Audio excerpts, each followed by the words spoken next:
The biggest surprise was how calm I felt. After the myriad of emotions that had washed over me over the past 24 hours, the icy calm was soothing to the point of hypnosis. My thoughts were interrupted. "Hey, buddy, want another beer?" The bartender here was not exceptionally attentive. I had been sitting on this very stool for the last hour and a half and was still drinking my first drink. The bar didn't make much money from me today. "Not now, thanks, maybe a little later," I replied casually, continuing to watch the reflection in the mirror of the couple in the back booth of this smoky establishment. The smell of cigarette smoke was a little strange. Obviously, the Midwest had not yet been caught up in the health craze that was sweeping the West Coast states. The place was old, with a warm, homely feel, with a lingering smell of smoke, old wood, and stale booze. I think the best way to describe it would be as a neighborhood tavern. A long counter with high stools, facing an antique, ornate bar, covered with a mirror along its entire length, and many bottles of booze, at least 8 or 9, different brands for every type of alcohol imaginable. The visual delight of an alcoholic. Along the wall opposite the bar were deep booths, stretching from the front to the very back, where you could sit if you didn't want to, so to speak, put your stomach on the counter. The bartender stopped in front of me for a moment, as if he was about to say something. Taking the hint, I continued our tense conversation. "I don't need any more drinks right now, but you can pass me that basket of popcorn," I said, and tipped him another $5 for his troubles. It was very important that he did not bother me about my drinking habits and did not offer me supplements. I had the only chair that allowed me to clearly see in the mirror the couple now occupying the last booth. This last booth was hard to see from anywhere else in the room, and I wasn't about to give up mine. All I knew about the male half of the couple was that his name was Will Hart. He was a year younger than me and graduated from Roosevelt High School in 1985. I also knew that he was a smooth-talking asshole and had a good eye for the ladies. The only thing I knew that he didn't was that his immediate future was about to turn into absolute darkness. Even though the lady sitting in the booth with him was his age, she was still attractive enough to make passing men between 15 and 65 give her a second and third glance. At 5'5" and weighing 57 kilograms, she had a better-than-average figure, which hinted that at 20 years old she was striking. Her figure now had that slight fullness that gave mature ladies that rounded set of curves that made men want to fall face down between the inviting soft cushions of flesh and kiss their way to a place where they could breathe. She wasn't what you'd call beautiful, but she was damn cute. Dark hair, blue eyes, a small birthmark on the inside of his left thigh. I knew a lot about her. After all, we had been married for 15 years. She was supposed to be with her friends at the 20-year high school reunion. I was supposed to be 1,500 miles away, at home. Looks like we both didn't do what we should have done. When it came to homecoming for the first time, I agreed to go with her, and she just ran around making plans for a triumphant return to the old stomping ground. It's not that we didn't go back there from time to time, but since her father died and her mother moved in with us, closer to family, she hasn't had a chance to come back here. Consequently, she had not seen her old friends for 6 or 7 years. The problem arose when I had to tell her that the company I was working for had merged with our main competitor, and the merger would not be completed by the time the reunion happened. This, in turn, meant that I would not go to the meeting with her.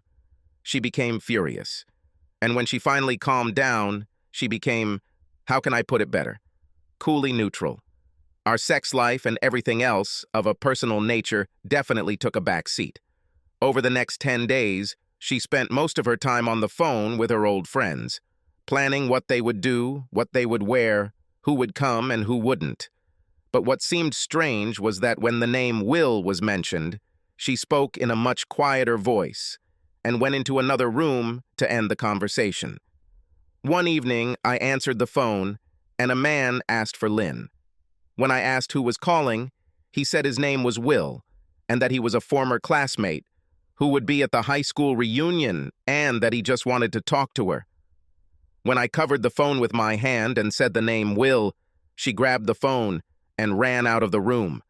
A rather lengthy conversation followed, at the end of which Lynn began to speak very quietly. When I asked who Will was, she became defensive and refused to talk about him at all. We quarreled and remained in this state until she left for this meeting. I am not the gentlest of people by nature, so by the time Lynn left for her homecoming, I was in a very bad mood and began to have all sorts of suspicions. The first evening after she left, I noticed that she had forgotten to take her yearbook, which she had been using for the last month for reference, remembering and trying to remind who was who. I scrolled through until I found old Will. He was a cute boy with dark curly hair.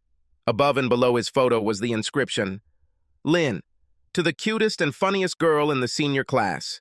Remember the last FFA hay wagon ride? You still owe me a prize. I wish you good luck at university. Let's see if we can't find another haystack when you come home for Christmas. Always remember that you were delighted with Will." Lord, were we all really so banal at that age? What the hell does this all mean? Should there be a prize? What's the prize? What was Lynn's history with this idiot? As I flipped through the rest of the yearbook, I felt my fears and anger creep up, even though I had no particular reason for it, other than the insinuating note on Will's photo. However, my alpha male continued to grow. Further research revealed that he was a very popular guy, an above-average student, and a linebacker on the university football team. All I could think to myself was, fuck this guy. I was a linebacker in high school and college, and I would fuck his ass if I ever met him. Apparently, continuing to read about Will didn't improve my mood at all. During this time, my mood did not improve. And my work, the merger of two companies into one, was much easier to do on paper than in the real world, here and now. Each had their own way of doing everything, from timekeeping to order processing, and each side was more than reluctant to give up what was familiar and comfortable to it. My job was to make sure that we became one integrated company, doing business as one company while continuing to conduct business as usual at all times. When we began this process, my boss gave me only one cryptic instruction: make this merger seamless and invisible to our customers. Easy to say, hard to do, so reluctant employees had to be encouraged and persuaded that 13 and 14-hour days were the norm. By the end of the day, I was as upset and angry as can be. What added fuel to the fire was that I called Lynn every evening after she left, and the only time I managed to catch her at her girlfriend's house where she was staying. She was very abrupt and evasive when I tried to make talking about how things are going and how she is feeling. The other 2 evenings, she was out with her friends, according to the babysitter who looked after her friends' children, and asking her to call me when she returned yielded 0 results. On the 4th night after she left, at 11 p.m., just after I had gotten out of the shower and sipped a cold beer, my only source of pleasure for several days, I received a call. When the call rang, I decided that it was Lynn who was finally calling back in response to my calls, and when I picked up the phone, I immediately said, "Hey, baby, how are you?" The startled male voice on the other end of the line hesitated for a moment before answering, "Excuse me, is this Jim Thornton?" Confused, I managed to answer rather stupidly, "Sorry, yes, I can help you." "Jim, this is Bob Sims from Riverdale. I'm Maggie Sims's husband. We met several years ago when you and Lynn were visiting us." "Oh yeah, Bob, sorry I didn't recognize it. How are you? I hope that Lynn staying with you does not cause too much inconvenience to you and your wife." "Something happened?" I added, suddenly realizing that Bob would not just call at this late hour. "Not really. This call is something like a conversation between 2 husbands. I wouldn't want to pry into your and Lynn's personal affairs, but I think you should reconsider and come to Riverdale." Bob's words sent a chill down my spine, and a knot formed in my stomach. "Why? Is something wrong?" "Not so much at the moment, but I think there is potentially a problem. Do you know the guy that Lynn and Maggie went to school with named Will Hart? Our conversation didn't last long, but at the end I thanked Bob for his concern and for calling." Less than 30 minutes later, I ordered a ticket to Riverdale via the computer and packed my suitcase. Unfortunately, I won't be able to get there until 7:30 tomorrow night, but hey, Sometimes the cover of darkness is a big advantage. Having finished all the preparations that could be done in the middle of the night, I went to bed and tried to sleep. My imagination was spinning wildly in my head. Was Lynn really starting the romance that was interrupted 20 years ago? Am I a jealous ass for not trusting her anymore? I was in love with Lynn from the very first time we met, and by the second date, I knew that she was the woman I wanted to spend the rest of my life with. From then on, she became the center of my universe, even if I didn't always show it. She has always been loving and caring, and I was just as crazy about her today as I was at the beginning. I always thought that she felt the same way, and I didn't even think that she could feel something different. Granted, over the past few years, I've gone into career growth mode in our personal relationships, including sex, nights out on the town, and just general time on Saturday afternoons have been pushed to the back burner on autopilot. I accepted this as the norm for our time and place in life. Maybe she decided it wasn't for her and opted for something more exciting than parent-teacher conferences, soccer games, and the occasional movie when I wasn't too tired after work. At first, I felt physically sick at the thought that she might be having an affair. Then I got angry that she didn't appreciate the efforts I made to get everything we wanted and planned. When I thought about the fact that she could be with another man, my anger went through the roof. I always had some kind of possessive streak, but nothing significant ever came of it. Now she has blossomed in full force.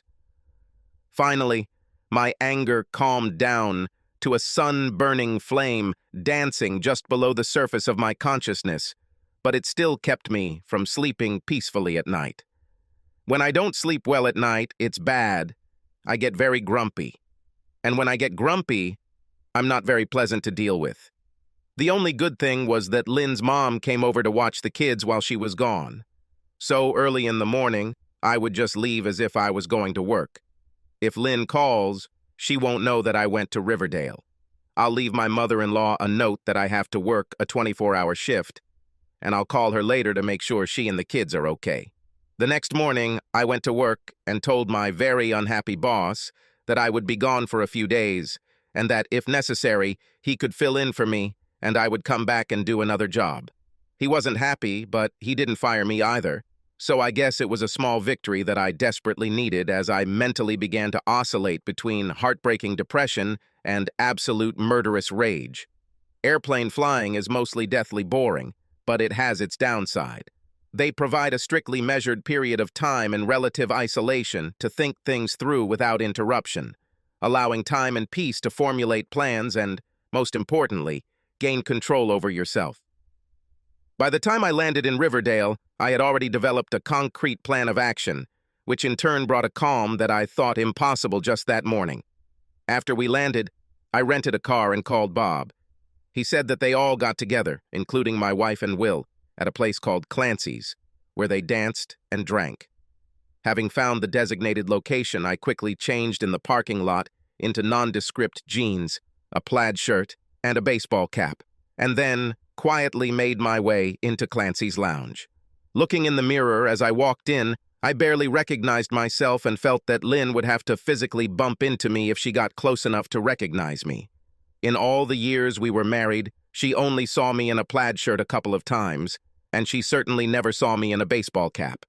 I never wore caps or hats because someone once told me when I was young that they caused baldness, and I developed a real aversion to wearing anything on my head. I never liked wearing a football helmet, but I forced myself to wear one when I played football, both in high school and at the small state college where I met Lynn. The fact that I was blonde further enhanced the illusion that I was losing my hair. Business was doing fairly well when I first walked in, as apparently Riverdale had been hosting a homecoming party for a few years now, and the place was about 60% filled with a range of people ranging in age from about 25 to a little older. 60. I learned from the bartender that Clancy's is a very old establishment and is frequented mostly by locals, or in this case, those who once lived here and have returned for one reason or another. For a few weeks each summer, homecomings were pretty good business, and this summer was no exception. There was an old-fashioned jukebox inside, and at the back of the building there was a small dance floor where different generations differed not only in appearance, but also in the tunes they danced to. When I first saw my wife and Will, they were sitting in a back booth with two other couples, all in the same booth, one couple on each side, the only difference being Lynn and Will, sitting opposite each other. In the first hour of my stay there, the six of them drank, danced, and generally just talked, as befits old friends who have not seen each other for a long time. In one of the couples, I recognized Bob and Maggie, the ones with whom Lynn lived, but I did not know the others. Bob looked around the room from time to time as if he was expecting someone, but even when he looked straight at me, there was no hint of recognition. It was probably a good thing, because I didn't want Lynn to know I was here right now, and I don't know how good an actor Bob would be if he noticed me. Around 10, the crowd began to thin out, and I sat down at my favorite place at the bar with my back to the booth in which they were sitting. At this time, both couples stood up, apparently saying goodbye. Bob told Lynn something like she needed a ride home, but he and Will made it clear that he would take her home later since they were going to be staying a while longer. So, I was still drinking my first beer and eating my third or fourth bowl of popcorn since I arrived. At first, they sat across the table from each other, sipping drinks and talking. As time passed, it was clear from gestures and body language that the conversation was becoming more serious.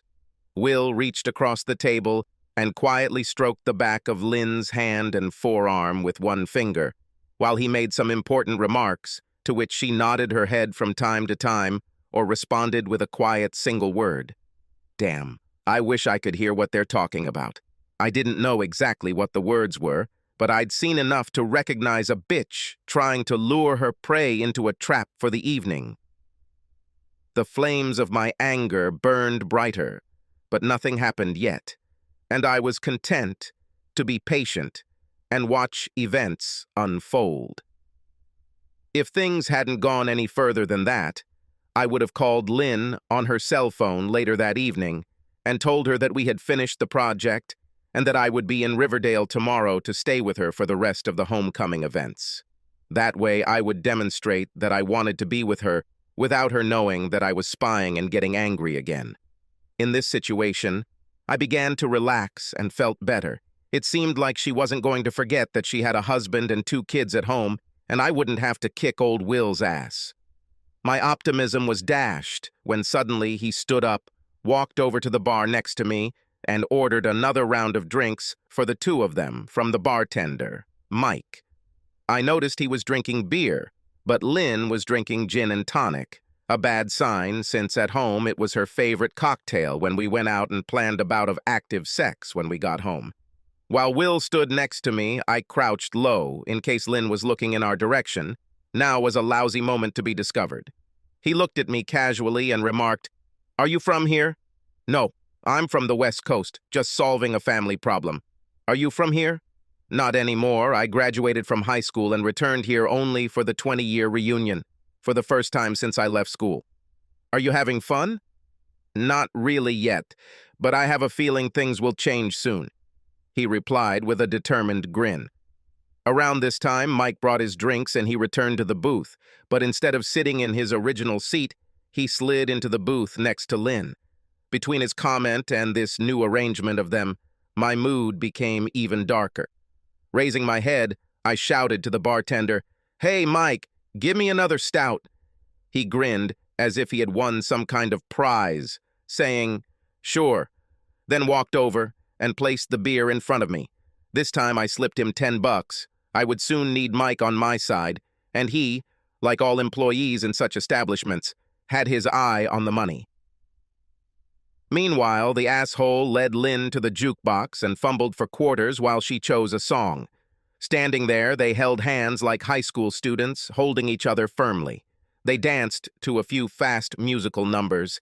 Then a slow romantic tune started playing, and they hugged and swayed slowly in the far corner of the dance floor. Soon Lynn had her arms around Will's neck, and he grabbed her ass with both hands. By the end of the song, he had gone so far as to cup her buttocks with both hands. Another slow tune began, and she seemed to try to push him away a couple of times. But he was persistent, and after a few minutes, she gave up any protest. They whispered occasionally, but were mostly silent.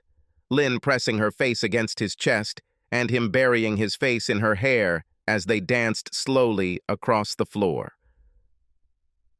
During all this time, people gradually left Clancy until there were only a half dozen or so left scattered throughout the establishment. I motioned to Mike and handed him a folded $50 bill so he could get a good look at it, then leaned closer to him across the counter. "Do you have a security camera around here somewhere?" He looked down at Grant's face on the bill for a second, then quickly looked over his shoulder and replied, "Yes, there are half a dozen hidden in the ceiling niches, and one in each parking lot." I handed over the bill. "I want camera footage covering this part of the room from 2 hours ago until I left, whenever that may be.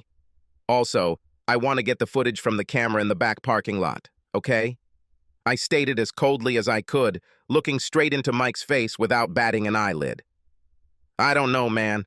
Something like this could get me into some really deep shit," he replied nervously. "Why do you need these notes? What are you gonna do?" Ignoring his question, I continued to look at his face. "If you do this, you'll get 4 more grants." And then he just sat there and waited for the dollar signs to come in.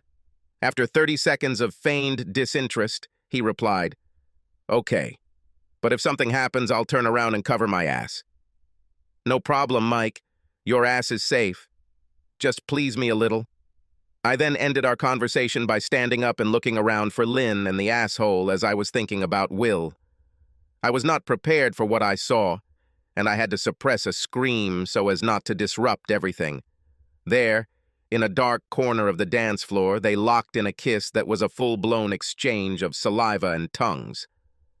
I was about to intervene when Lynn pushed the ass off, abruptly returned to their booth, and sat down. She seemed stunned when Will slid in next to her and wrapped his arms around her, whispering something that seemed to calm her down, and she leaned against him with her eyes closed as they quietly sipped their drinks. They sat there for a while until he turned her to face him and pulled her towards him for another searing kiss. She tried to resist again, but eventually gave in and returned the hug with equal passion. It took all my willpower not to drag her out of the booth, kick her in the ass, and then kick this asshole's ass right in the middle of the hall.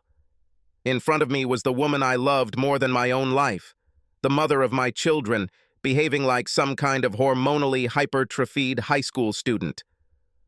The surprise intensified, and while I was watching the reflections in the mirrors, his hand appeared on her chest and began to slowly stroke first one, then the other breast. When there was no objection, a hand pulled down her dress and bra, exposing her breasts to anyone who happened to look in their direction. Then he leaned down and began kissing her breasts as she seemed to melt. After a few moments, her eyes suddenly shot open. She pushed him away and quickly returned her magnificent breasts back to the confines of her bra and dress. She became visibly angry and pushed him away, giving him a verbal beating at the same time.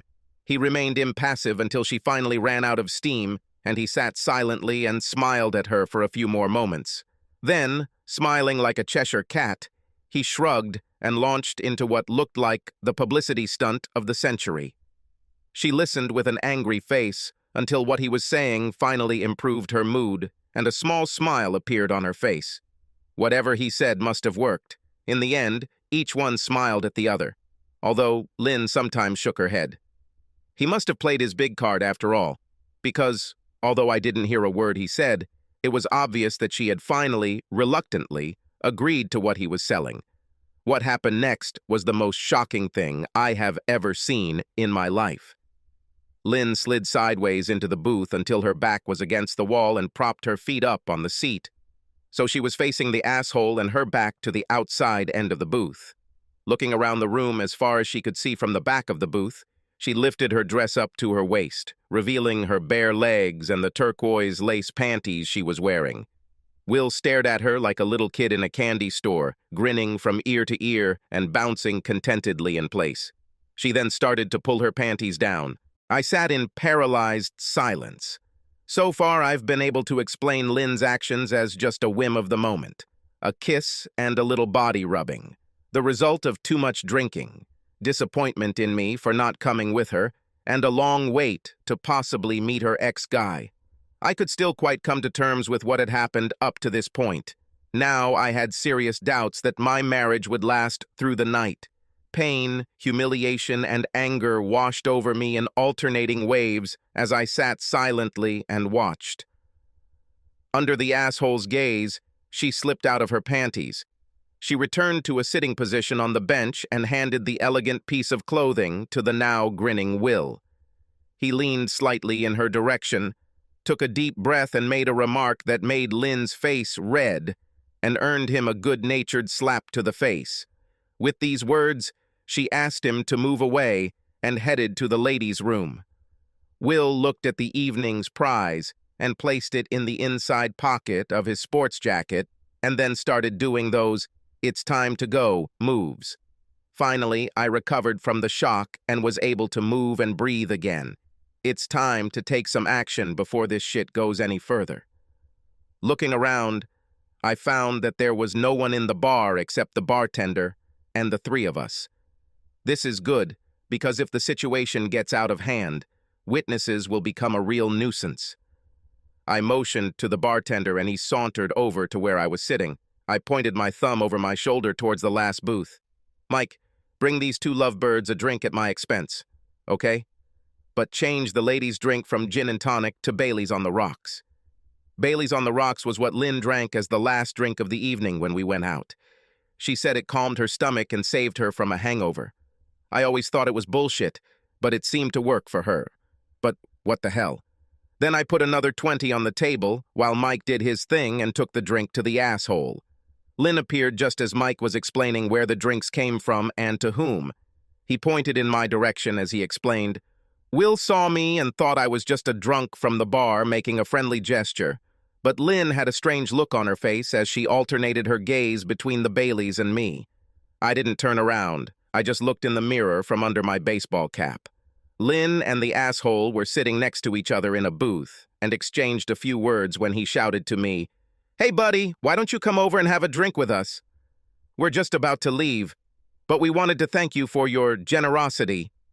I slid off the bar stool and sauntered over to them, keeping my shirt collar up and my baseball cap pulled down over my eyes. When I approached the table, the asshole stood up and extended his hand for a handshake. "My name is Will, and this is Lynn." I pushed my cap to the back of my head, straightened up, not accepting the outstretched hand, and looking straight into Lynn's eyes answered, "Hello, honey. Are you having a good time?"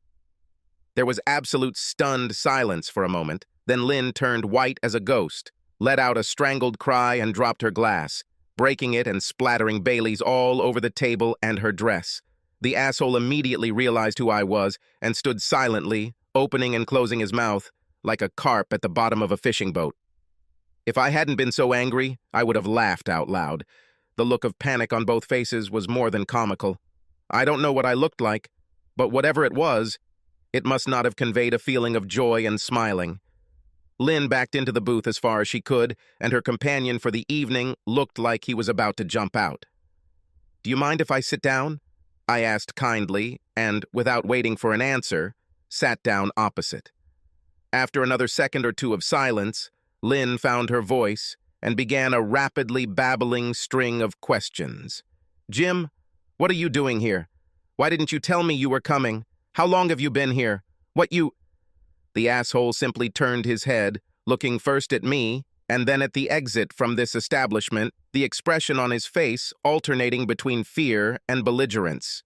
I raised my hand for silence, cutting Lynn off in the middle of what she was trying to say. "Hey guys, calm down. Let's just sit for a minute and get to know each other. What do you say if we have another drink?" Then I turned and motioned for Mike to come over.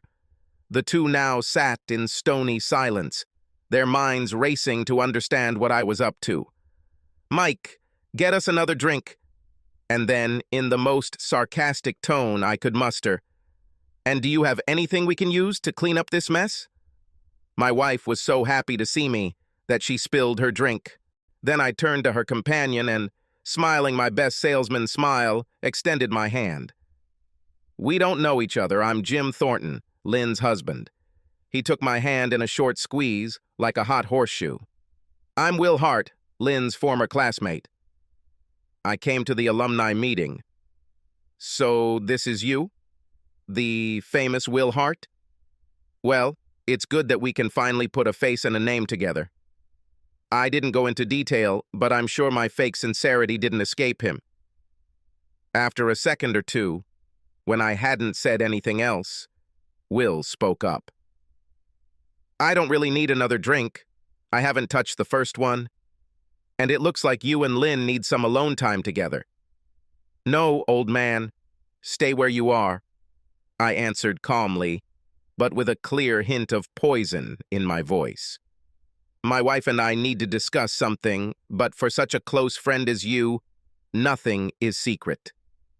By this time, the tension had become so strong that you could feel it on your skin. Lynn went completely silent and just looked at me in absolute panic. The asshole tried to look anywhere but at me. Mike brought a fresh round of drinks and a rag from the bar to clean up the spilled Baileys. I just sat quietly while Mike did his thing and smiled at them both across the table. It was strange how quiet it suddenly seemed after the constant din that had been in the background all evening. I might appear calm on the outside, but on the inside I was a seething cauldron of emotions. Anger, pain, fear, confusion. All this washed over me like alternating icy and scalding hot water. Mike finally finished clearing the table and returned to the far end of the counter. He clearly sensed my need for privacy. Taking a long sip of cold beer, I put the glass on the table and looked intently at Lynn. Well, Lynn, what were you saying? She flinched at my question and began, What are you doing here? I came to see my beautiful wife and protect my territory, but it seems a little late, I answered, winking slyly at Will. Lynn caught the wink and spoke. Jim, it's not what it looks like. I can explain everything. We were just having drinks and talking about old times when Will and I were classmates and we hadn't seen each other since the summer of our graduation. We didn't do anything wrong. Yes, man. We drank quietly and made up for lost time over the past 20 years. Lord, how guilty the couple looks. We were just reminiscing about old times, right? The old days must have been pretty exciting. Lynn began to cry and nervously fiddled with her wedding rings. The asshole took a long sip from his glass and stared at the table, trying not to meet my gaze. Jim, I know it looks a little funny, but nothing is happening. We just had a little drink, danced a little, and talked about our school days. Honestly, that's all we did. Looking at Will, I asked, Is it true, Will? You were just having a friendly drink and chatting a little here alone with my wife? I emphasized every word, and this did not escape them, since both immediately nodded their heads affirmatively and, at the same time, assured me that it was so. I watched silently, looking from one to the other without saying a word. Until now, I had not raised my voice, made no accusations, or broken anything, so there was a noticeable shift in their behavior towards relaxation. Not much, but enough to say that each of them interpreted my actions as a sign that I was in the dark about what they were up to. Do they think I'm just a stupid fucking husband being kept in the dark and cuckolded? The thought racing through my head was, how far did Lynn plan to let him go? Was he really going to take her to Bob and Maggie? Or were they going to go somewhere more secluded for unknown reasons? Did Lynn decide to go to bed with this idiot? Has she already slept with him? How long have they been planning this? Does she love him? And is our love and marriage over?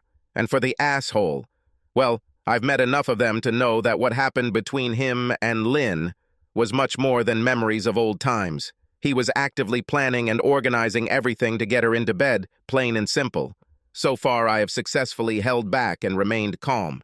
I could accept that it was just a one-time mistake when there was too much to drink and slow music playing. I could probably also understand him grabbing her ass and grinding against her on the dance floor.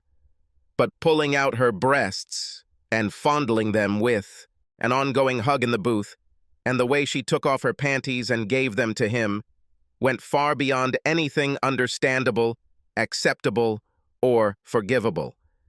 Internally, my mind was screaming, to hell with calm and understanding. But I needed to determine what was really going on, so I maintained my stupid grin and disdainful appearance. I sat up, very straight, and leaned forward, staring at them both across the table. Then, focusing on his wife, he said, "Well, honey, tell me about the reunion. Are you having a good time? Besides Bob, Maggie, and old Will, did any of your other close friends show up?" Lynn and Will relaxed even more, as my obvious interest turned from their personal relationships and current circumstances to general issues regarding the homecoming. The idea had obviously become firmly established in their minds that I did not suspect anything unusual. They successfully explained the intimacy in which I found them by my sudden appearance, since it seemed that I was in the dark about their earlier intimate relations and the transfer of panties. In an effort to steer me away from anything that might pique my curiosity, Lynn launched into an overly detailed account of the reunion and the events of the day. I just smiled and listened. From time to time, Will would add some detail or talk about some event, but mostly he was silent. To be honest, I got the impression that he would like to become invisible and disappear. In the end, she had nothing more to say to me, and the strangeness of my sudden appearance returned to her again. She ended with, "That's all for now. The actual functions of the meeting will be completed over the next few days, and that's when most of the class is expected to show up. Now tell me, what are you doing here? Is there some reason why I shouldn't be here?" "Well, no, but you refused to come with me because your company had this problem with the end of the world that was more important than anyone or anyone else in your life, so your appearance is a bit of a shock," she replied. She has a slight hint of aggression. "Did you finish earlier than expected?" "No, I'm not finished yet. Just thinking about how I'm breaking my promise to you by leaving you here alone. When I really thought about it, I suddenly had a very dark feeling about not being there for you. So I told my boss that he could either let me go or I would quit. It didn't matter to me what he did, but I was going to leave, and here I am." She raised a concerned eyebrow, asking with genuine concern, "What if he fires you?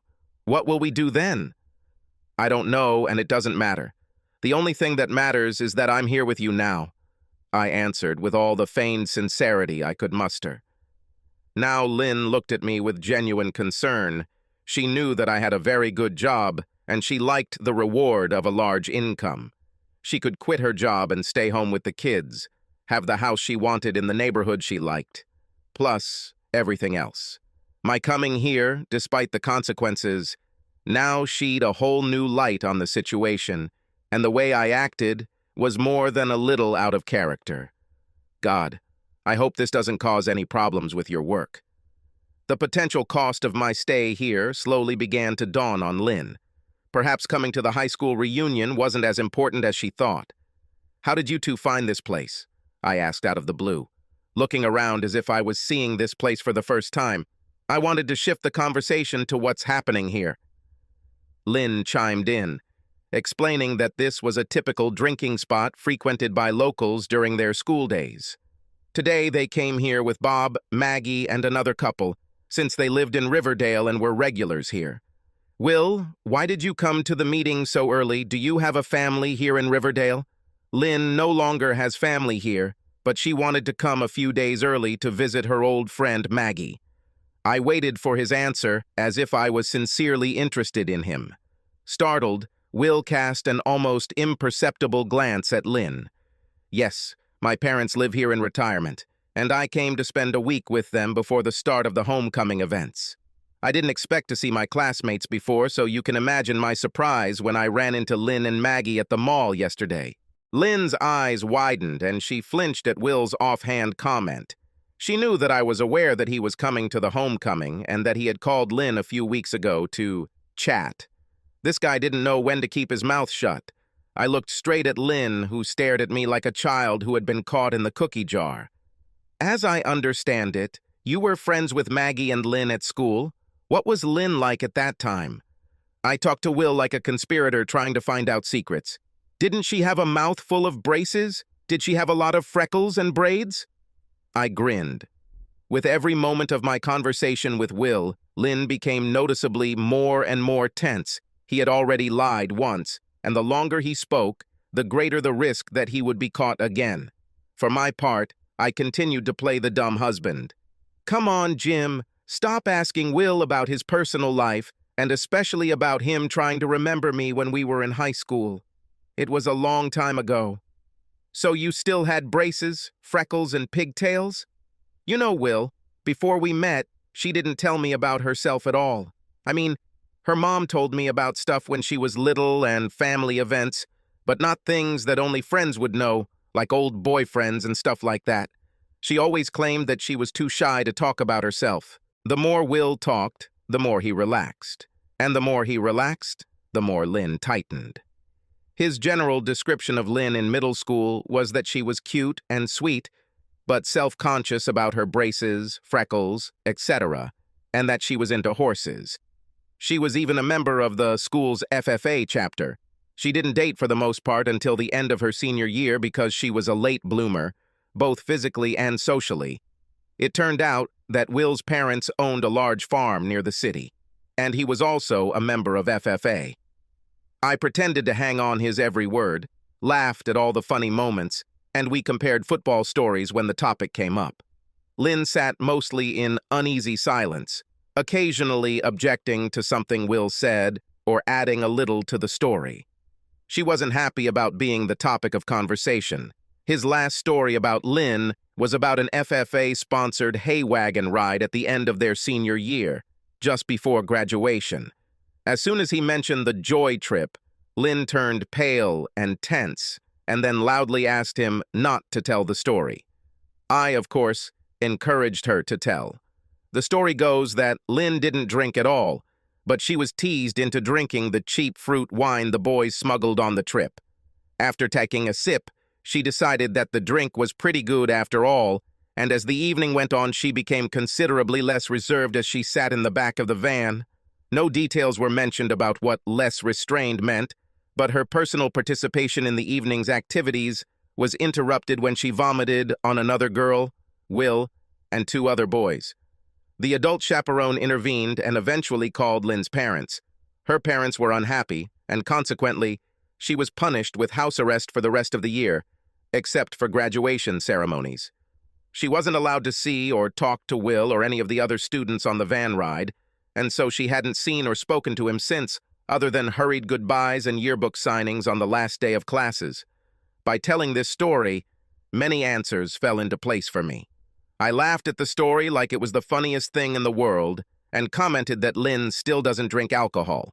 Will softened and smiled like the cat that ate the canary. Lynn kept looking at me for any signs of concern, and I simply winked back at her. "Girl, wait until I tell our friends at home about this." "Damn it, Jim. Don't you dare tell that story. It'll embarrass me to death." "Lynn, I bet you throwing up on that joyride wasn't the highlight of the evening, was it?" I answered in a tone devoid of humor. Lynn turned pale. If that was even possible, Will suddenly seemed less relaxed, and I wasn't smiling at all. The story was funny, but my comment brought everyone back to the present. Suddenly, it became very quiet. The discomfort became palpable. "Will, let me out. I need to go to the ladies' room." Lynn broke the silence and almost pushed him out of the stall, hurrying to get to the door with a large F sign in the middle. Lynn stomped purposefully across the dance floor and disappeared into that inner sanctum where women retreat when stressed. Will and I watched her go until she disappeared. "I guess I better get out of here. It's getting late and I'm having a hard time sleeping in this damn motel I'm staying at off the freeway," Will announced. "I thought you were staying with your parents." "I'm staying in the city. I love them very much, but it's impossible to be alone in my parents' house." His comment instantly brought my anger back to the surface, and I thought to myself, yeah, he's an asshole, for example, for bringing home someone else's wife and getting her into bed. "I'll walk you to the door. I need some fresh air. And as far as I know, Lynn, she's locking herself in the bathroom for half an hour until she gets over her embarrassment about the whole trip thing." I laughed. As we headed toward the side door into the parking lot, I called out to Mike, "Hey, Mike, I'm leaving in a few minutes. Bring me these notes, okay?" He nodded in response, stood up from his chair, and headed into the back room. Will walked out the door and I followed him into the nearly empty parking lot, still only my rental car and my 2-year-old BMW. Perhaps in an attempt to make idle conversation or suddenly having a vague recollection, Will turned to me and casually asked, What records do you want from Mike? Oh, CCTV footage on the dance floor and in the booth where you sat tonight. I answered as casually as possible and waited. Soon a light came on in Will's head, and he turned to me with an expression of understanding and concern. Walking out the door, I let go of the control I had been holding over the anger I had been holding all evening and let the dog off the leash. The surge of adrenaline was intoxicating. "Hey, Jim!" was all he had time to say before I punched him in the stomach as hard as I could with my right fist, after which I stood in front of his nose and growled like an angry dog. "Listen here, idiot. You will not receive any prize from my wife, not tonight, and never while she is my wife. If this little interlude results in me and her breaking up, then after that you can do whatever you want with her. But you need to know something. If Lynn and I get divorced because of this, I will hunt you down and put you down for a long time in hospital. If we stay for this meeting over the next few days and I just find you at the same end of the room as her, I will beat you like a drum. You understood me." He shook his head up and down, but didn't make a sound other than trying to suck in air, trying to regain his breath. "One more question. Did you sleep with her? Slept with her in high school?" "No. She got sick before we got this far." He croaked. "Have you slept with her since she's been here?" "No." "Did you plan to do this tonight?" "Yes." "I'll ask you one more question or two. If you don't tell the truth, I'll beat the crap out of you. Understand?" I nudged him lightly with my knee to get his attention. "Did she agree to go to your room and have sex with you, or did she indicate to you that she would do so?" "Not really." "What the hell does that mean, asshole?" "She seemed okay with a little cuddling, and when she had a few drinks, I was able to cuddle her a little. But eventually, she always seemed to explode and make me stop," he croaked as hard as he could. "Then why the hell did she give you her panties?" He rolled his eyes, as if he wanted to avoid answering, but knew he couldn't. "That was the promise she made to me on that trip, before she got sick. In middle school, I collected panties as prizes from my conquests, but before I could get her into bed that night, she started puking all over everyone. Tonight, I persuaded her to give me the prize for old time's sake. I slapped him on the cheek to get his attention, then opened the car door and pushed him into the driver's seat. Get your ass back to the motel and put some ice on your nose and eyes. You're not really that hurt. But remember what I said. If you start hitting wedges again, you will be seriously injured. Think twice before approaching a married woman in the future. Sooner or later, you will be killed."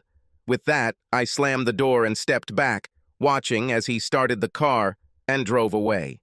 I had cooled down to an acceptable level, but my heart was breaking. Even though Will said that Lynn ultimately rejected his attempts to seduce her, she nevertheless crossed boundaries that a married woman should not cross. I had already decided what I was going to do. So I put the green lace panties in my pocket and went back to the bar. Lynn came out of the ladies' room just as I was handing another Benjamin to bartender Mike for the tapes. Luckily, he put them in a bag, so she had no idea what they were. She came up to me and looked around. "Where is Will?" He suddenly didn't feel very well and decided to return home. She looked at me puzzled, but didn't say anything. "Are you ready for another drink?" "I don't think I want anything else to drink. I've got Bailey's all over my clothes, and I'm a little in the mood to continue the party."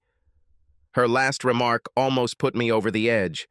She was in a good mood to continue the party until her boyfriend disappeared, and then she doesn't feel like celebrating with her husband. The only thing I could do was not grab her and shake her until her teeth chattered. "Well, I want another drink, even though it has nothing to do with the party. So just sit on your cute little ass," I hissed. Shocked by my sudden change, she sat up abruptly and looked at me warily. "There's no point in behaving so disgustingly." "Hey, Mike, bring me another beer," I shouted to the bartender.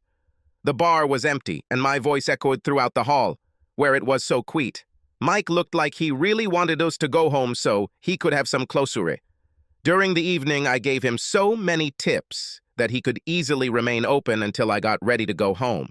He must have felt the same way because he brought another beer and placed it in front of me. "On the house," he muttered, and returned to his perch at the opposite end of the bar.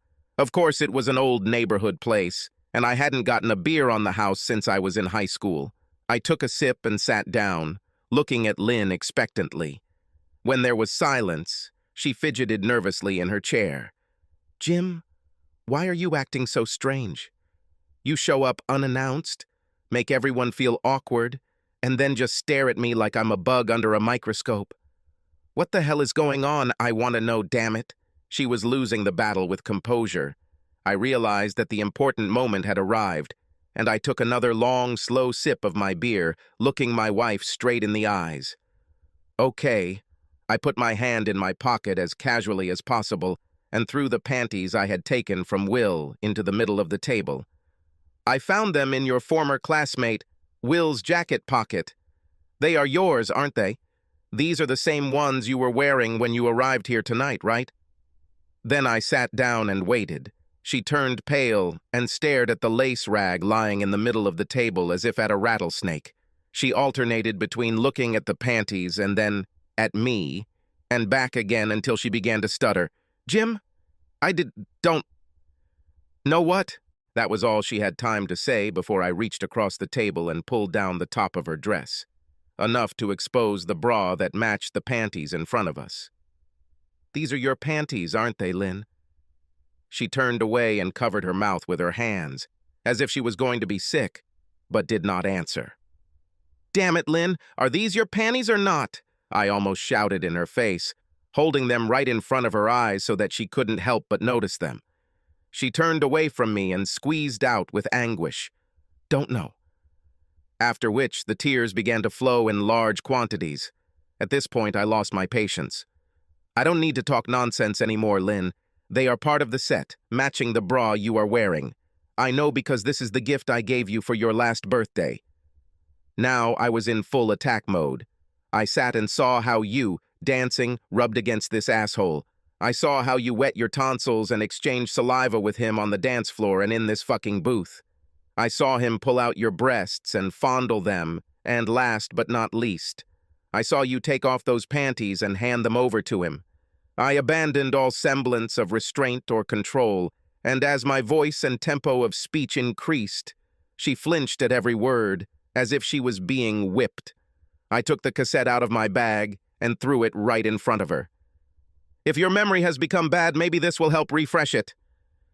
Here's the security camera footage that recorded everything that happened at this end of Clancy over the last 6 hours." At this point, she burst into violent sobs, as it was obvious that she had been caught big time. There was nowhere to run, nowhere to hide. The naked truth came to light. I paused for a second to catch my breath, and she weakly tried to formulate a response to my tirade.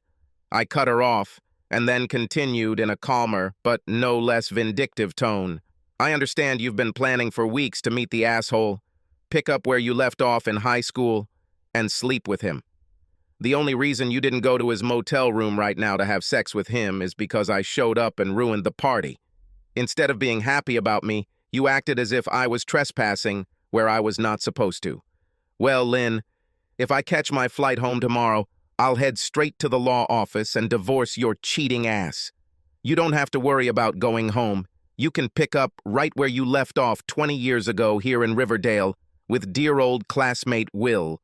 I will explain to the children that you decided that our family is not worth the old love that you did not finish while you were in high school." With that last flash, all my energy left me, all emotions washed away except for a vague feeling of sadness. I leaned back in my chair and stared blankly across the table at the man who was my partner and the love of my life. She let out an almost primal scream, and the tears flowed nonstop. "No, Jim, no! You can't think like that. I love you. Why would you do such a thing? It's not what you think." The floodgates were open, and she sobbed, covering her face with her hands. "Sorry, please let me explain." I sat in silence, watching her scream as if the life had been ripped out of her body. Seeing her in such pain tore me up inside.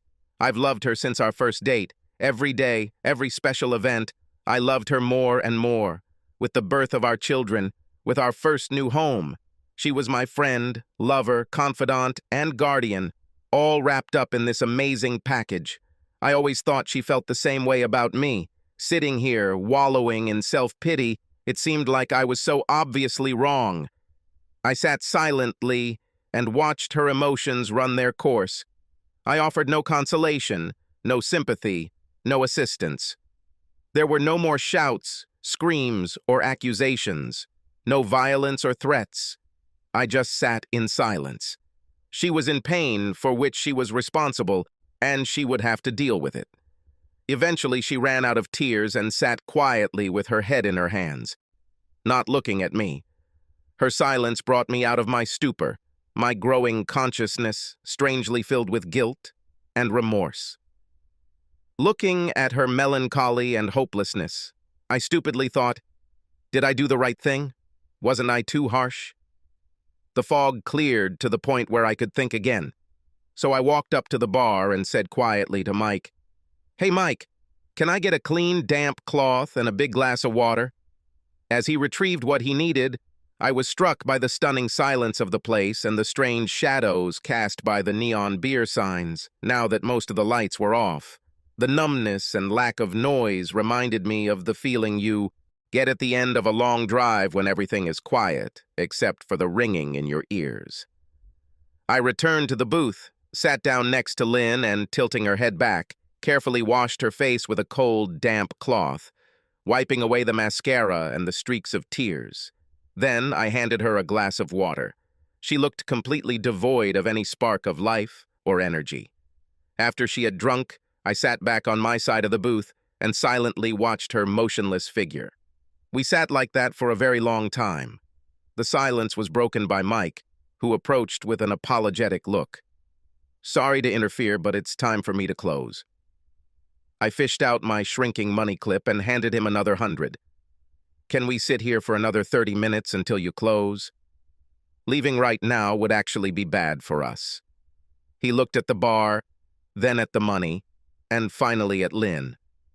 "Of course, but I'll turn off the lights and lock the doors. I don't want to attract late-night drunks who might want to come in for a nightcap." "Thanks, I appreciate it." Mike left and got to work locking the building. Lynn stood up, clasping her head in her hands, and, looking searchingly into my face, said in a thin voice, "I didn't mean to hurt you. I know this evening looks bad, but it's not what you think. I didn't come to Riverdale to have sex with Will, and I would never have sex with him, no matter what." I thought about what she was saying and what she said earlier in the evening. "Okay, Lynn, you keep saying that this is not what I think, that this is not what it looks like, so explain to me." She took a deep breath and let out a long, shaky exhale, then sat up straighter in her chair. "Please don't be angry and let me finish before you say anything. I'll be completely honest.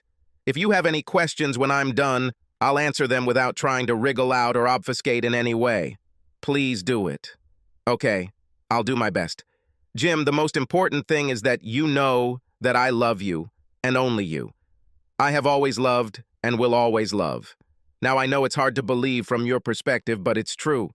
What you saw here tonight between Will and me was just a spontaneous moment, something that grew out of a bunch of little circumstances that came together at the same time." She stopped to take a long sip of water, watching me carefully the whole time, perhaps waiting for a reaction. I sat impassively, not wanting to miss anything and not wanting to influence what she had to say. I've been looking forward to this reunion for a long time, and to be honest, mostly for very selfish reasons. When I first received my homecoming notice 9 months ago, it dawned on me that I graduated from high school 20 years ago. More than half of my life has passed since then, and I suddenly felt very old and leaving the stage. I looked at myself in the mirror and saw extra bulges, wrinkles, bags under my eyes, and it hit my self-esteem hard. You weren't the most attentive lover in the world for a while, and I thought to myself, no wonder. Look how you've done. Who can be delighted by an old-fashioned middle-aged housewife wife? I was depressed as shit, but the upcoming reunion and the promise of seeing my friends again gave me the kick in the ass to do something about it. I started watching what I ate and going to women's Pilates classes until I was down 4.5 kilograms to what I was when we got married. I thought I was making real progress and looking pretty good, but you didn't say anything, didn't change your attitude towards me, and all you cared about was your job and company. This infuriated me, and I slowly began to boil over the fact that you were not paying attention to me and were taking me for granted. When you canceled your trip to meet me, that was the last straw. I decided that I would go alone and have a good time alone. Now, before you say anything, no. I didn't plan on being wild and pretending to be single, but I fully intended to have a good time, including dancing, dinner, and a few drinks with old classmates. I decided that although I am old and married, I am not dead. I kind of took a time out from being a mother and wife with all the accompanying activities and responsibilities. I'm telling you this now so you know what kind of mood I was in when I left here. She stopped and looked at me, as if expecting some kind of answer or comment. When I didn't say anything, she continued, "Obviously, I need to explain myself about Will. In high school, he was a real find. He was good-looking, quarterback of the football team, homecoming king. On the other hand, for most of high school, I was a short, boyish girl with braces and freckles. None of the boys even looked at me, let alone Will Hart. We heard all these stories. He was in great demand among the ladies, and they lined up for him. I could only dream about dating him, and this continued for most of high school. My senior year changed all this. I began, as they say, to bloom. I got all the right spots filled in, my braces came off, and my freckles didn't seem that big of a deal anymore. The big problem was my complete lack of experience up to this point and my parents watching me like hawks.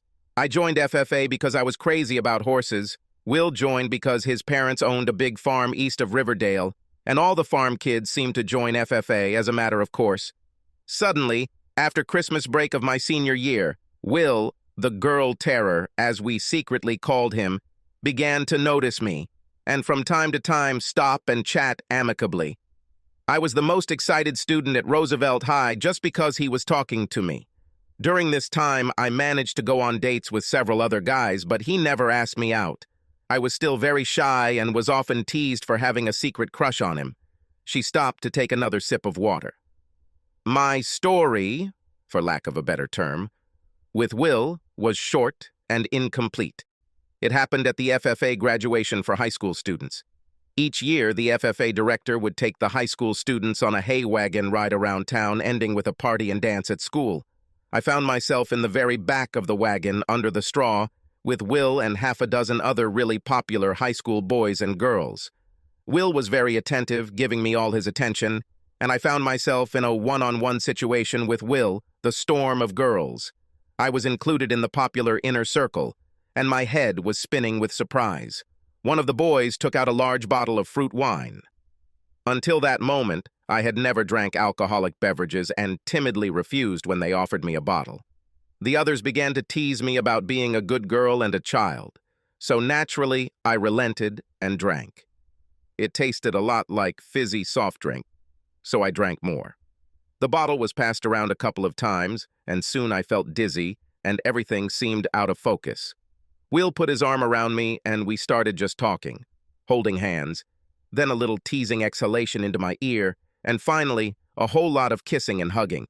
I was a complete newbie to this boys and girls thing, and Will was very smooth and experienced.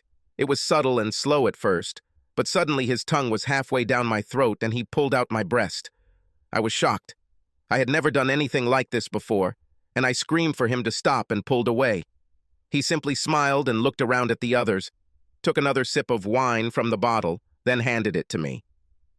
I remember that I was embarrassed to act like a little child, so I took another big sip, and after that I don't remember anything except that I had very new and pleasant sensations happening in my body. Lynn fell silent. Her mouth opened and closed a couple of times, but no words came out of her. She was clearly in a difficult situation. Jim, it's hard for me to talk about this. We never really talked about our sexual experiences before we got married, and I feel terribly uncomfortable doing this. Lynn, while neither of us were what you'd call experienced when we got married, we weren't complete virgins either. The moment we decided we loved each other and would get married, everything we did before we met was accepted as our past. Besides, we should now know each other well enough to talk about anything without trepidation. I feel comfortable telling you things, And I'm disappointed that you don't feel the same way about telling me things. Maybe if we had been more open with each other, this conversation would not be happening now. After that, I fell silent and looked at her again, waiting for her to continue.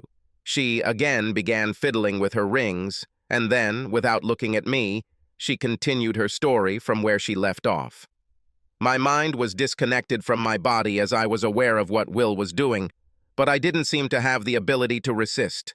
We hugged for a while, and Will became bolder and bolder until he unbuttoned my bluesy and started kissing my breasts. No one had ever done this before, and my body loved it, even as my mind screamed at it to stop, that it was wrong. But I didn't resist. I just moaned and let him do whatever he wanted.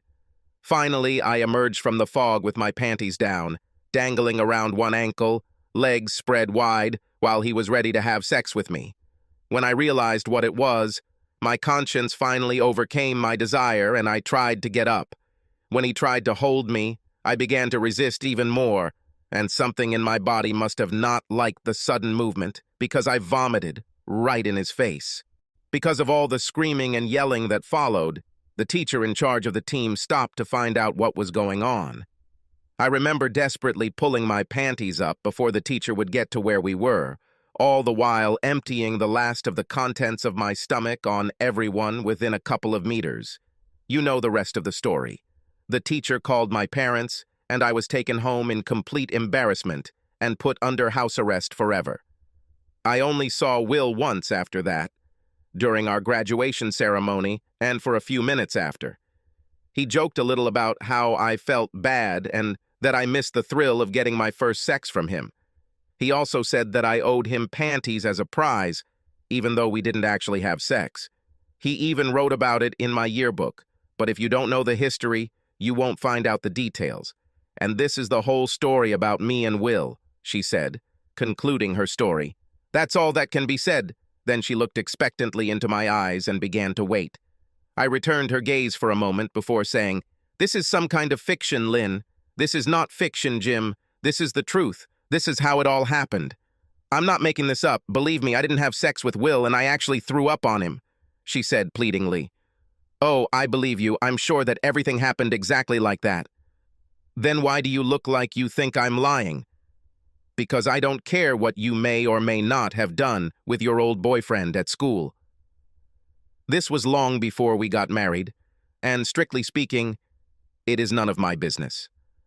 I'm worried about what you've done to that asshole these past few days. I'm especially worried about what happened here tonight. First of all, tonight is the first night since I arrived in Riverdale that Will and I have been alone together. We went out as a group, we're all together, and I returned home with Bob and Maggie. You can ask them if you want to check. Yes, so what? What I saw here tonight is reason enough to pack up and head home alone. Whether you dated that asshole last night, tonight, or later this week doesn't matter. For weeks you had been planning to meet him, and it wasn't just to reminisce about old times. Do you really think I'm that stupid? Jim, I admit that I had planned to see Will while I was here and was looking forward to it. But the thought of sex with him never ever crossed my mind. Tonight, everything happened as if by chance. We all relaxed and talked about what happened while we were in school and having a good time. I'd had a little too much to drink, and by the time the others had decided to go home, I was in the mood for some fun. Will said he would stay with me and then take me to Bob and Maggie. As we talked and danced, I seemed to be transported back 20 years, and I guess for a while I was 18 again and in high school again. That's all it was. I regret what happened and admit that I made a mistake, but there was no sex or promise. I swear nothing should have happened. She looked at me with pain and tears. I don't blame you for being angry, but I love you, and only you. Please don't talk about breaking up our marriage because of this. It's not that serious. We sat for a while and looked at each other in silence, Lynn trying to read some sign on my face that her request had been successful, and I, in turn, trying to understand what was going on in her head. Is she telling the truth? What actually happened in the last month leading up to this moment? While my mind went over what Lynn had told me and what I had seen this evening, I idly listened as Mike locked the doors and stocked up on beer for tomorrow's customers. Strange things that distract attention. Lynn, if you think that what I saw with Will tonight wasn't something serious, then I believe that you and I have a significant gap in our basic beliefs about what it means to be married. It may have been not that serious to you, but to me it was as serious as a damn heart attack. Did you really think I wouldn't mind you dancing in the dark, grinding against that asshole and trading spit with that smarmy son of a bitch? What reasoning made you think that if he stuck his tongue down your throat and tore at your breasts, that was normal? By this time, I had lost control of myself again and attacked her with renewed pain and anger. She answered my interrogation with obvious pain. "Jim, please stop. I had no plan to do anything against you and our marriage. I just got carried away for a moment but kept everything under control. It was just hard to concentrate between the drinking and the desire to be young again, at least for a little while. I already told you that there was no sex, there were no plans for sex, and regardless of my state of mind, there would be no sex. I would never allow this. Will knows that I'm happily married and have a family, and I'm sure he respects that." Then she looked at me and tears rolled down her cheeks. I lifted my panties and held them in front of her. "Do you know where I got them?" She turned away, lowered her head, and whispered, "No. I took them from Will. They were in his jacket pocket. I sat and watched as you pulled your legs up on the booth seat, lifting up your dress. She pulled them down to her feet and handed them to him. I responded with the pace and determination of a teacher instructing a small child. I really mean what we've talked about up to this point, but it all pales in comparison to you taking off your panties and giving them to another man." Strangely enough, I found myself in a zone where my mind was telling me I had all the time, space, and power I needed in the world. I had patience, I was calm, I controlled myself, and whatever happened, it would happen according to my will. "So, Lynn, do you want to explain why you gave the panties to your old classmate Will, who you were not planning to sleep with?" I fell silent. Finally, she answered in a voice barely above a whisper. "Because I promised." "What do you mean, promised?" I asked, incredulously. Again, nervously fiddling with her rings and a quick glance at me. "I know you're aware that he's called me at home a couple of times in the last 6 weeks. One day you even answered the phone.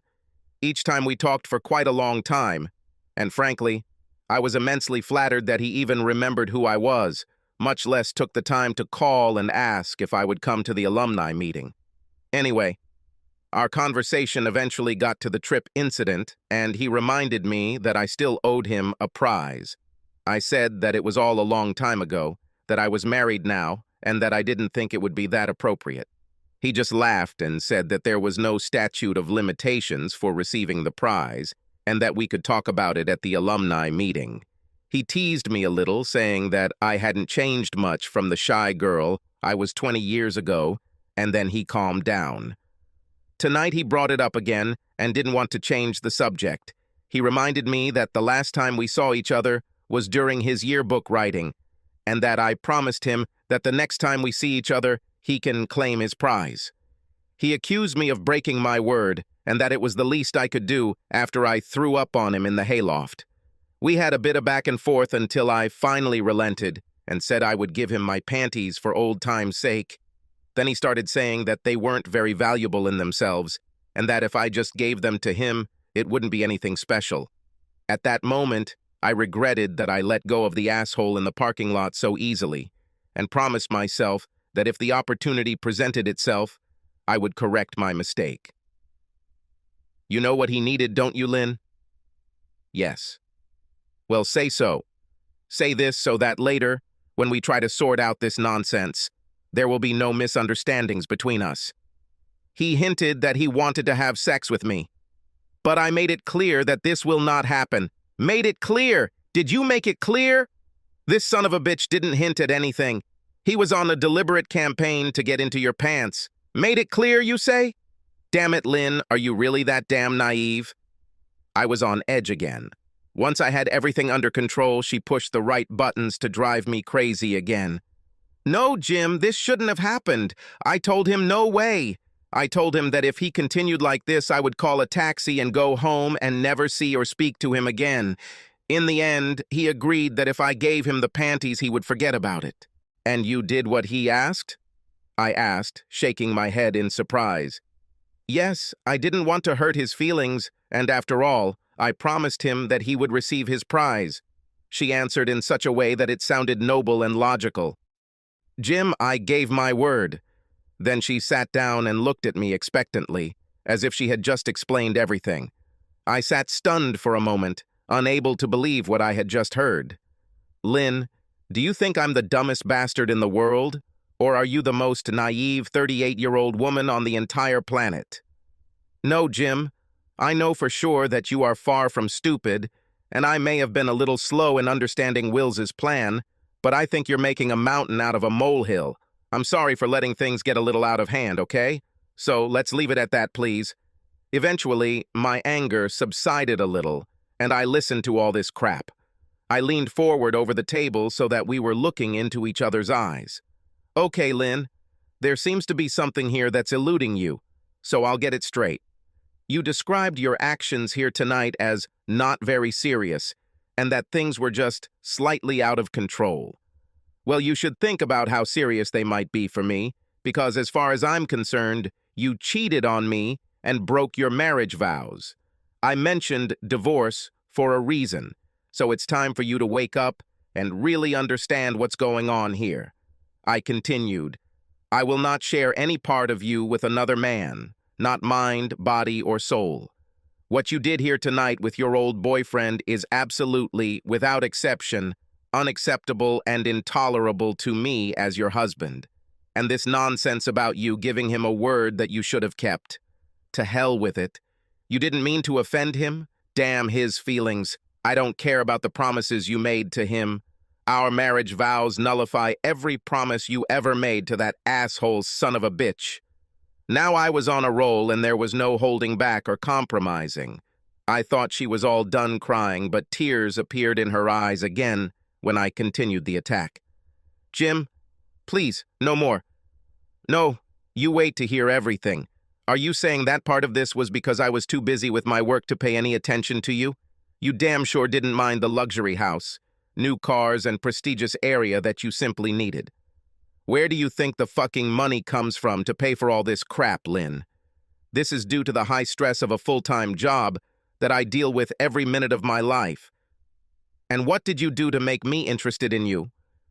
What steps have you ever taken to make me pay attention to you, to feel more attracted to you? Damn it, you acted like you didn't care if I liked you or not. On another note, how would you feel if our roles were reversed and my old college friend Marianne Laporte and I were sitting here tonight and you were watching us from the bar? Would you consider me swapping saliva with Marianne and fondling her big breasts as nothing serious? What would you think if you saw her take off her panties and give them to me as a prize?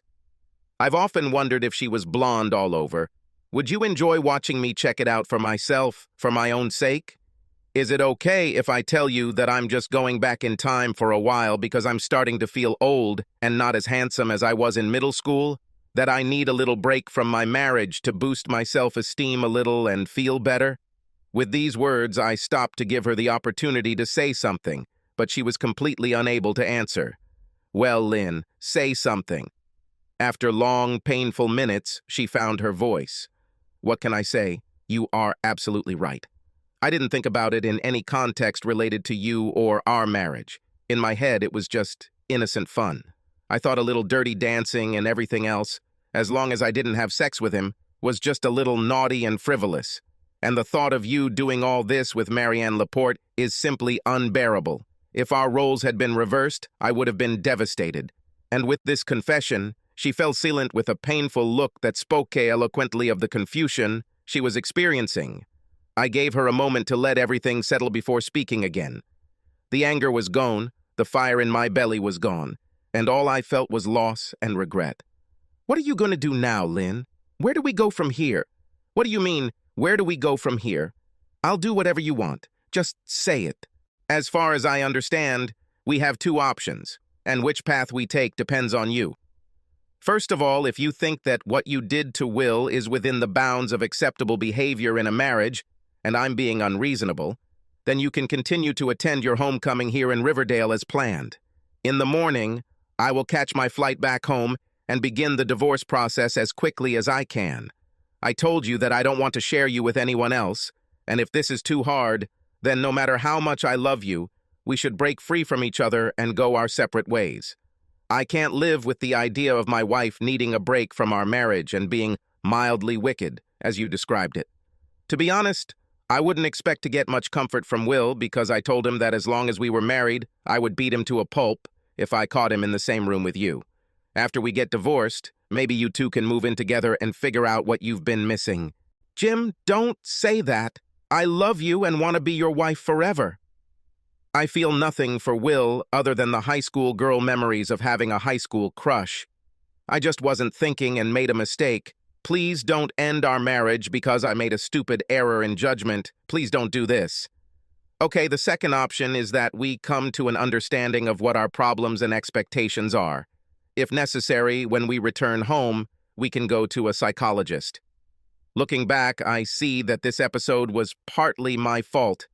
I should have been more in tune with your needs, but you also need to understand that you really hurt me. And frankly, I don't trust you as much as I did 2 days ago. It will take some time to rebuild this trust, and it may never return to the level it was. I vote for the second option, she said gloomily, if my vote is counted. This is not a voting issue. It's entirely your decision. And what I want doesn't really matter. What matters is what you want. My only position on this issue is that you cannot have both at the same time. I will not allow that.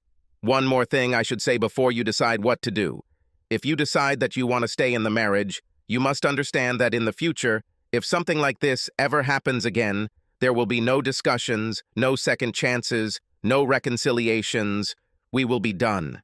Is this completely clear? Yes, absolutely. Outwardly I was calm, like the eye of a storm, but inside I was seething, as if the storm was here and roaring with all its might. She had already indicated her choice, but I gave my wife an ultimatum, and she has responded poorly to ultimatums in the past. Honestly, I would have been destroyed if she decided she wanted to go her own way after all, but I left no room for negotiation. Well, Lynn, so what will happen? Lord Jim, is it really necessary to ask? Of course I want to stay married. I love and always have loved you. Like I said, I let a bunch of little crap get to me, and I had an error in judgment and made a mistake. Mistakes come at a price, and I accept that I will have to pay the price. So be it. After which she reached across the table and squeezed my hand, giving me a reassuring smile. Her smile ended the storm that had been raging inside me for the past few days, and the sun illuminated my soul. I still wasn't happy with what happened, and even worse, I felt what could have happened if I wasn't here to stop everything, but I could deal with it. Besides, logically, I either accepted what she was saying or I didn't. I could keep trying to make her feel bad, mentally beating her up and in turn being miserable myself, or I could accept what she told me and what the asshole told me in the parking lot. What did I have to lose? God, I was exhausted both mentally and physically, and what I really wanted to do was snuggle up with my lover and best friend away from work, home, kids, and freeways for a while and heal. To tell the truth, I almost understood her point of view. I felt someone tap me on the shoulder. It was Mike. It's really time for me to close up, and it's time for you guys to go home. I looked at Lynn, and a mysterious smile appeared on her face, and she, blushing slightly, said to me, I feel a bit of a draft here, if you know what I mean. I think we should find some place to warm up and see if I can't attract you to me yet. Needing no further invitation, I stood up and smiled at Mike, then took my wife's hand and helped her out of the booth. I have one more request for you, Mike, and I think you should do it for free, I said jokingly. He frowned as if his stomach was bloated with gas. Okay, one more if it doesn't take extra time.